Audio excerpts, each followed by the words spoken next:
तो नमस्कार। Parameter of law के इस चैनल में मैं आपका मित्र रिटायर्ड जज अशोक शर्मा आपका हार्टली वेलकम करता हूं।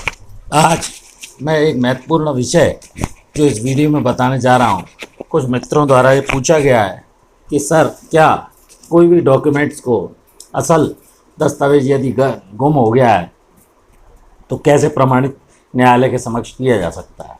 वीडियो महत्वपूर्ण है, वीडियो को एस्केप न करें, शुरू से अंत तक देखें। मित्रों, जनरल प्रिंसिपल ये है कि कोई भी मूल दस्तावेज को ही न्यायालय के समक्ष, चाहे वो आपराधिक प्रकरण हो चाहे वो सिविल प्रकरण हो, प्रमाणित करना होता है और मूल को न्यायालय के समक्ष प्रस्तुत करना होता है। लेकिन यदि किसी कारण से वो दस्तावेज गुम हो गया है, नष्ट हो गया है, मिल नहीं रहा है, तो ऐसी स्थिति में न्यायालय की अनुमति लेकर आप सेकेंडरी एविडेंस के रूप में कुछ दस्तावेजों को साक्ष्य के दौरान, चाहे वो सिविल केस हो चाहे क्रिमिनल केस हो, प्रमाणित कर सकते हैं।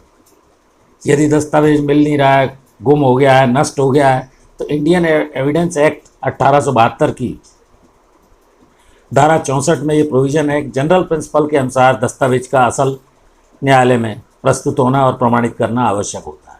लेकिन यदि वो दस्तावेज मिल नहीं रहा है, किसी अन्य पार्टी के पोजीशन में गुम हो गया है, नष्ट हो गया है, तो ऐसी स्थिति में ओरिजिनल कॉपी जिस आदमी के पोजीशन में है, पहले उसे न्यायालय से अनुमति लेंगे, उसको नोटिस देंगे। वो व्यक्ति अगर न्यायालय में प्रस्तुत नहीं करता है तो आप उसकी सर्टिफाइड या फोटोकॉपी न्यायालय के समक्ष न्यायालय की अनुमति से प्रमाणित कर सकते हैं।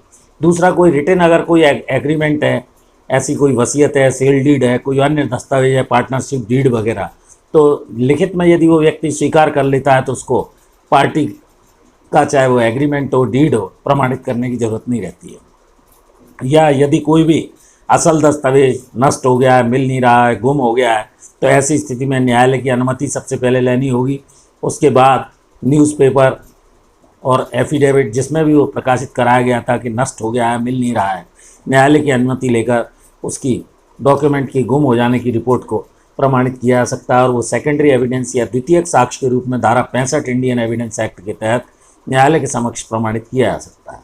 उसको फोटोग्राफ लिया जा सकता है। कोई ऐसा स्थान है जहाँ से हटाया नहीं जा सकता है, उसे बिल्डिंग पे लगा हुआ कोई शिलालेख आदि है तो उसका फ़ोटो वगैरह लेकर, और प्रॉपर्टी के लेन देन में कोई सेल डीड है, वसीयत है, सर्टिफाइड कॉपी लेकर उसको न्यायालय के समक्ष प्रमाणित किया जा सकता है। तो ये लीगल प्रोविज़न सेक्शन 64 और 65 इंडियन एविडेंस एक्ट के तहत बताए गए हैं। ये लीगल क्वेश्चंस हैं जो प्रत्येक व्यक्ति को जानकारी में होना चाहिए, ख़ास तौर पर वकील लोगों के या लॉ स्टूडेंट, लॉ फ्रेटर्निटी से जुड़े लोगों के। तो आप कमेंट करके यदि कोई आपको शंका समाधान है तो इसको पूछ सकते हैं। तो मैंने आपको ये एक जनरल प्रिंसिपल कि यदि असल दस्तावेज गुम हो गया है और कोर्ट में न्यायालय के समक्ष प्रस्तुत नहीं किया गया है तो किस तरह से आप द्वितीयक साक्ष्य के रूप में जो भी दस्तावेज मामले से रेलिवेंट है, सुसंगत है, प्रमाणित कर सकते हैं। गुम हो गया है, नष्ट हो गया है, मिल नहीं रहा है, ये सारी परिस्थिति मैंने आपको सेक्शन 64 और 65 इंडियन एविडेंस एक्ट के संबंध में बताई।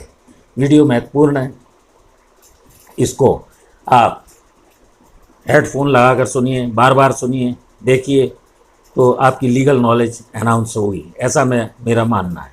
चैनल से जुड़े रहिए, नॉलेज इज़ पावर, जैसा मैं बार बार आपको बोलता आ रहा हूँ।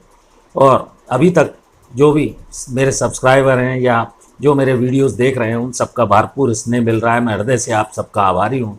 एक और अनुरोध है, मेरी धर्मपत्नी श्रीमती अर्चना शर्मा का भी एक यूट्यूब पर चैनल अर्चनाज आरटी आपके नाम से है। यदि उसे सब्सक्राइब नहीं किया, कृपया चैनल को सब्सक्राइब करें, वीडियोज़ हम लोगों के देखें, यदि अच्छे लगें तो उसे लाइक शेयर करें, दोस्तों मित्रों परिचितों को भेजें। धन्यवाद। इस वीडियो में यहीं तक, कल फिर मिलते हैं नए वीडियो के साथ। Thank you for watching this video. नमस्कार।